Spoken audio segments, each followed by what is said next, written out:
High, good morning everyone. চলে এসেছি আমি আমার ছোট্ট মিনি ব্লগের সাথে। সকাল সকাল কাজ দিয়ে শুরু করলাম। প্রতিদিন তো কাজ কাজ কাজ কাজ। এই কাজ যে কবে শেষ হবে সত্যিই জানি না। ওটা কি ছিল বলো তো? চালের গুঁড়ি। আর এটা কি বলো তো?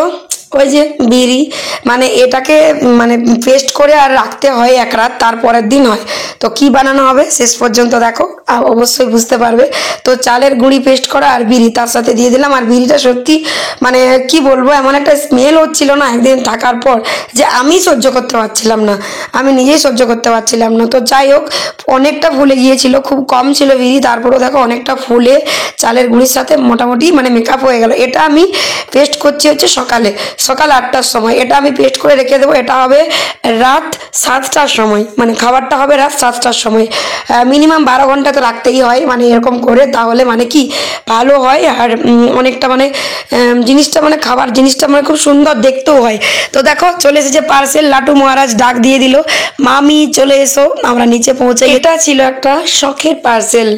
যেটা কি বলতো, মানে আমার ফার্স্ট পেমেন্ট যে পেয়েছিলাম ফেসবুক থেকে, সেই পেমেন্ট থেকে এই যে এই পার্সেলটা আমি নিলাম। এই ড্রেসটা, একটা ড্রেস আছে এর ভেতরে, এজিও থেকে।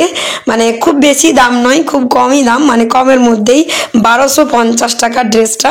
তো সত্যি আমার খুব ভালো লাগছে। আমি মানে ফেসবুক থেকে ইনকাম করে এই ড্রেসটা আমি নিতে পারলাম। আর যাই হোক, প্রথমত ড্রেসটা ছিল সীমাদির পছন্দ। তো আমরা তো একই মানে একটা ড্রেস নিলে তো দুজনেই পরি, কিন্তু আমি সীমাদির উপলক্ষেই নিয়েছি, যেটা সীমাদির জন্যই, সীমাদির পছন্দেই নিয়েছি। তো সীমাদিকে আমি এটা গিফট করলাম। আমার সীমাদি সত্যি আমাকে প্রচুর হেল্প করে, ফেসবুক বলো, ফ্যামিলি বলো, বাচ্চা বলো, সব দিক থেকে মনের মতো একটা যা আমার। তো দেখো কেমন হয়েছে ড্রেসটা, অবশ্যই বলবে, দুজনেই পরবো। তো দেখো এই ড্রেসটা আমি পুরোটা সীমাদি আমার খুলছে, ওর তো খুবই পছন্দ হয়েছে। আর ওড়নাটা আমাকে দেখাচ্ছিল, এত বড় ওড়নাটা, এত বড়। আর ড্রেসটা অনেকটা মানে পুরো লং, সীমাদির পুরো নাইটির মতো হয়ে গেছে। তো সীমাদি যেহেতু অনেকটাই আমার একটু ছোট্ট খাট্টো গাড্ডু মানুষ, তো সেই জন্য নাইটির মতো হয়ে গেছে। ফাইনালি ড্রেসটা কেমন হয়েছে তোমরা বলবে। আর দেখো পৌঁছে গেছি ছাদে। আইস প্যাক নিয়ে কি হয়েছিল বলো তো? আমার মেয়ে আমার আগের দিন মানে আমাকে আঘাত করে দিয়েছিল, চেয়ার ফেলে দিয়েছিল পায়ের উপর। তো পায়ে খুব ব্যথা, 2 দিন ধরে ঠিকঠাক করে হাঁটতে পারিনি, ওই জায়গাটাতেই ফুলে গিয়েছে। আর দেখো আমি যতবারই আমি ব্যথা করছিলাম, আমার মেয়ে ততবারই কষ্ট পাচ্ছিল, মানে ওর খারাপ লাগছিল যে ও আমাকে আঘাত দিয়ে দিয়েছিল বলে। তাই দেখো আমার পায়ে বললো, মা আমি তোমার পায়ে বরফ লাগিয়ে দেবো। আর সেই দেখো বরফটা লাগাচ্ছিল, খুব ভালোবাসে। অ্যাকচুয়ালি ও বুঝতে পারেনি যে ও আঘাতটা দিয়ে দিয়েছে, কিন্তু আমার সত্যি ও খুব ভালোবাসে। আমি যদি বলি মাম্মা আমার মাথায় হাত বুলিয়ে দাও, আমাকে মাথায় হাত বুলিয়েও দেয় আমার ছোট্ট মেয়েটা। তারপর দেখো হয়ে গেল বিকেল। আর ওই যে আমি রেখেছিলাম, ওই যে সকালবেলায় যে আমি মিক্স করে রেখে দিয়েছিলাম না, ওইগুলো দেখো, ওইটা দিয়ে আমি বানাচ্ছি হচ্ছে ধোসা।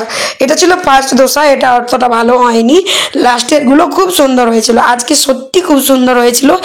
আর খাবার প্লেটে যখন দিয়েছিলাম, এটা যেহেতু ফার্স্ট, তো সত্যি কথা ভিডিও মানে বানানোর মতো করার মতো আমি টাইম পাই না। একটাই তো ফোন, ফেসবুকের কাজ করব, লাইভ অ্যাটেন্ড করব, নাকি আমি ভিডিও বানাবো, নাকি ধোসা বানাবো, একসাথে অনেকগুলো কাজ চলে। তো যাই হোক, 7টা থেকে শুরু করেছিলাম, 9টা 20 সময় ধোসাটা কমপ্লিট হয়েছিল। আর এই যে দেখো, এই ধোসাগুলো সত্যি দারুণ হয়েছিল, দারুণ। প্রথমে 2-3টে বাদ দিয়ে পরেরগুলো খুব সুন্দর। আর করে নিয়েছিলাম সাম্বার, আর একটু করে নিয়েছিলাম আলু। তো দেখো কেমন হয়েছে। চলো, good night, bye, tata all.